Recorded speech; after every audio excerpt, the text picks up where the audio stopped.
Взрывы возле Кремля и крупный пожар в центре Москвы. Дороги столицы перекрыты. Тысячи протестующих окружили парламент и требуют отставки премьера. Удар по Питеру из Эстонии. Новейший реактивный дрон готов к пуску. Массовая сдача в плен. Масштабный разгром плана россиян. Подробности уникальной операции. Теракт против правительства, эвакуация из Украины и крупнейший вызов действующей власти. Об этих и других событиях к утру 21 июля. Доброе утро. Вторник набирает обороты. А мы готовы рассказать о главном, что произошло в мире за последние часы. В эфире «Нехта», я Дарья Петрова. Поехали. Крупный пожар со взрывами в центре Москвы. Буквально в паре километров от Кремля.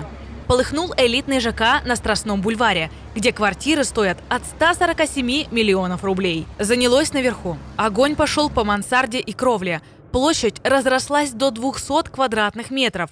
А во время тушения в одной из квартир, по словам очевидцев, что-то то и дело взрывалось. Пентхаус выгорел полностью. Тушить съехались более сотни спасателей и около 30 единиц техники. Людей частично эвакуировали. Сообщалось, что в здании могли оставаться и заблокированные жильцы, в том числе дети. По предварительной версии загорелись строительные материалы на крыше дома. Прокуратура Москвы уже начала проверку. Ну а окрестности встали намертво. Из-за работы экстренных служб движение транспорта перекрыли. По сообщениям спасателей, пожар оперативно локализован. Но кто знает, где загорится в следующий раз. Великобритания официально с новым премьером. Кресло главы правительства занял Энди Бёрнэм, бывший мэр Большого Манчестера. Король Карл официально поручил ему сформировать кабинет. В первой речи на новой должности Бёрнэм заявил, что политикам нужно повысить уровень своей работы и соответствовать новым вызовам. Новый премьер сразу же расставил приоритеты. Его самые первые международные звонки Трампу и Зеленскому. Я очень четко дам понять президенту Зеленскому, что ничего не изменится. Я буду с ним на 100%, как и Кир Стармер. По его словам, поддержка Британии для Киева останется нерушимой и решительной. А еще Бёрнэм напомнил, что, будучи мэром Манчестера, он тесно работал с главами украинских городов и пообещал пустить в дело свой опыт уже на новом посту. Если бить, то по самому больному. Британские войска на учениях отработали удары по Санкт-Петербургу, родному городу Путина. Как сообщает The Sun, происходило это на натовской базе Тапа в Эстонии, а оттуда до Питера по прямой всего около 250 километров. Британцы обкатывали новейшие реактивные дроны Nine. Их задача – доставать вражеские нефтехранилища, склады боеприпасов и командные пункты. А под Питером как раз стратегическая военно-морская база Кронштадт и военный аэродром Левашово. Во время учений мы проверяли, может ли дрон долететь отсюда до Санкт-Петербурга. Все зависит от ПВО и радиоэлектронной борьбы противника, что влияет на то, как нам придется маневрировать. Беспилотниками заменили роту танков «Челленджер-2», что стояло в Эстонии последние 10 лет. Как выразился высокопоставленный военный, танк может лишь не пустить Россию на землю, а вот дрон способен ее наказать. Иными словами, НАТО у самых границ России готовится не обороняться, а бить в ответ, больно и далеко. И намек тут более чем прозрачный.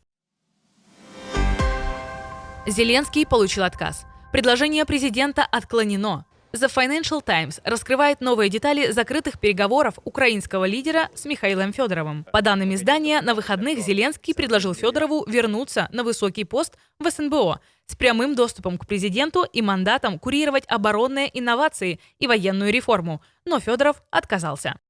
Он хочет одного – вернуться на пост министра обороны, и он знает, что общество на его стороне.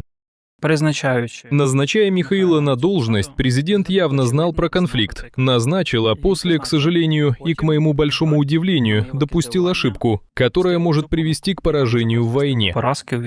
Не ушел на второй план и вопрос с генералом Сырским. Всего, по данным источников, на его место рассматривают около 11 кандидатов. От командующего объединенными силами ВСУ Михаила Драпатова и командующего десантно-штурмовыми войсками Олега Апостола до командира 3-го армейского корпуса Андрея Белецкого. Возможно, к тому моменту, когда вы смотрите это видео, нужные решения уже приняты.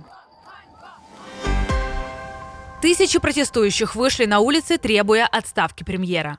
Молодежь окружила здание парламента в Нью-Дели. В Индии разгорелся грандиозный скандал. Перед вступительными экзаменами в медицинские вузы утекли вопросы. И в итоге власти взяли да аннулировали результаты более чем 1 миллиона человек. Теперь сдавать все заново. А ведь для многих индийских семей этот экзамен – путевка в лучшую жизнь. Ради подготовки детей влезают в кредиты, продают землю. И тут одним росчерком все на смарку. А виноватых, как водится, нет. Люди требуют уволить министра образования, а заодно и самого премьера Моди. Самое страшное, по словам организаторов, из-за давления и всей этой экзаменационной неразберихи более 20 детей уже свели счеты жизнью. Но вместо внятной реакции власти отдали приказ правоохранителям. Полиция перекрыла подходы к центру Дели. У парламента возвели укрепления, вывели военных. А дальше в ход пошли слезоточивый газ и дубинки против мирной демонстрации. Движение, между тем, уже собрало миллионы сторонников в соцсетях и все ширится. Акцию называют вторым движением за свободу Индии. Если требования протестующих выполнят, эта кампания станет не первой в череде успешных революций поколения Z.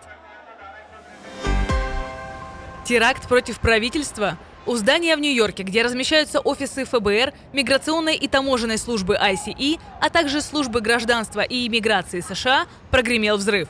Пострадали 3 человека. Район тут же оцепили, а движение перекрыли. По предварительным данным, никакой бомбы не было. В мусорный бак подбросили пиротехнику. Она сработала отсюда и, как говорят в России, хлопок с пожаром, который быстро потушили. Подозреваемого скрутили прямо на ступенях здания. При нем нашли шлемы, фонарь и страйкбольное ружье, с виду похожее на настоящее. Но огонь он не открывал. Дело все же передали в отдел ФБР по борьбе с терроризмом. Инцидент рассматривают как антиправительственное нападение на федеральный объект. По-настоящему уникальная операция – массовая сдача противника в плен. Российским солдатам поставили задачу тихо просочиться в тыл украинских позиций, в бой не лезть, выискивать экипажи дронов, собирать разведданные, да расставлять российские флаги для тех самых пропагандистских роликов о взятых селах. Вот только вместо тыла они угодили прямиком в руки сил обороны. Товарищ зарезал флаг повесить. Его FPV-дрон сбил. Когда я накрыла минометным огнем, я попал в окружение. Бойцы 225-го отдельного штурмового полка зачистили от этих просочившихся групп районы Терноватого, Косовцева, Рездвянки, Верхней Терсы и Воздвижевки. В итоге более полусотни российских военных сдались в плен. 64 оккупанта пополнили украинский обменный фонд, а полк, как сообщают, работу продолжает. Санкционный фронт расползается по швам. Страны ЕС одна за другой принялись требовать исключений для себя из нового 21-го пакета санкций против России. И это ставит под угрозу всю стратегию давления на Кремль. Согласование идет уже который день, и все без толку. Решения-то в Евросоюзе принимают только единогласно, а согласия нет. Мешает уже не одна Греция. Германия и Португалия требуют вывести из-под санкций российскую рыбу ради своих переработчиков. Франция и Италия хотят смягчить запрет на визы для российских военных. А Австрия и вовсе просит разморозить российские активы на 2 миллиарда евро, чтобы компенсировать своему банку штраф, который на него наложила Москва. Дошло до того, что 21-й пакет рискуют вовсе похоронить. Bloomberg пишет, что на столе уже 3 сценария, вплоть до полного отказа от санкций. Готовность стран терпеть неудобства ради общего блага напрямую зависит от того, чувствуют ли они угрозу от России. Для Балтии и Скандинавии она очевидна, а вот в сытых столицах западнее угрозу все чаще считают чем-то далеким. Так и выходит, чем дальше от линии фронта, тем ближе своя рубашка, а Кремль на эту грязню смотрит с нескрываемым удовлетворением. Уходящая российская Госдума готовит гражданскую смерть для россиян за рубежом.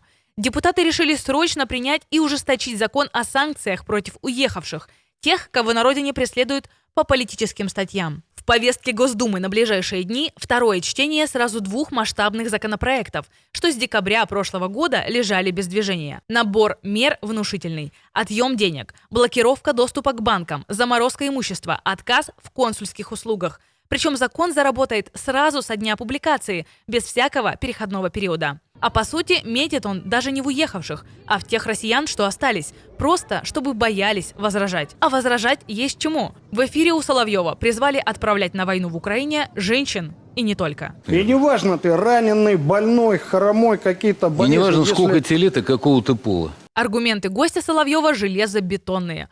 У дедов так было, значит, сойдет и сейчас. Что касается вот женщин, я просто начал приводить пример про Тамбов. В годы Великой Отечественной войны, 737-й, зенитно-артиллерийский полк, набранный из девочек-комсомолок в Тамбовской области, открыл боевой счет в журналах боевых действий, обороняя небо над Тамбовом, Мичуринском, Моршанском. Полк дошел до Берлина. Как видите, прогрев к осенней мобилизации идет полным ходом. А чтобы не оказаться в информационном вакууме путинской пропаганды и самим выбирать, что смотреть и слушать, для вас есть Next Step VPN. Быстрый и надежный. А ссылка на него в описании. Страна на грани чрезвычайной ситуации. В столице полный хаос. В Литве разразился настоящий апокалипсис. Вильнюс буквально утопает в собственном мусоре. И премьер-министр экстренно созвал совещание. По его словам, ситуация обострилась настолько, что справиться своими силами уже не выходит. Пору вмешиваться государству. Более того, если участники цепочки сортировки отходов не договорятся, уже в среду в стране могут объявить чрезвычайную ситуацию. Проблема тянется с прошлого года. Тогда на Вильнюсском заводе по сортировке отходов случился пожар, и предприятие до сих пор толком не работает. Мусор копится, экологи бьют тревогу, а мэр Вильнюса и вовсе предупреждает о риске нового возгорания. На территории завода теперь круглосуточно дежурят пожарные. Власти спешно ищут выход. Часть отходов пытаются сжигать на электростанции, часть перенаправить в другие города. Частичная эвакуация? Украинцев готовят к худшему уже сейчас. Глава фонда «Вернись живым» Тарас Чмут прямо предупреждает, следующая зима может оказаться еще тяжелее прошлой, и гражданам стоит объективно оценить ситуацию. О полной эвакуации речи пока что не идет, но временный отъезд за границу Чмут называет одним из вариантов. Причина в российских ударах по энергетике, которые нечем как следует парировать. Мы не можем качественно противостоять российской баллистике. Они накапливают реактивные дроны, против которых дронопад не работает. По его словам, энергосистему не выстроить и не защитить за полгода-год, поэтому думать о зиме нужно уже сейчас. Напомню, прошлой зимой мэр Кличко также призывал жителей Киева временно покинуть столицу, которая частично осталась без отопления после российских ударов. Тревожен и расклад по фронту. Россияне, по оценке Чмута, нацелены захватить Донбасс, Херсонскую и Запорожскую области. До конца года они попытаются выбить ВСУ из Славянска и Краматорска, а Константиновка уже в полуокружении. Отдельная цель врага – подойти вплотную к Запорожью, чтобы бить по нему артиллерией и методично разрушать прифронтовые города – Харьков, Сумы, Чернигов и Херсон. Пока на этом все. Спасибо, что были с нами, и до встречи вечером.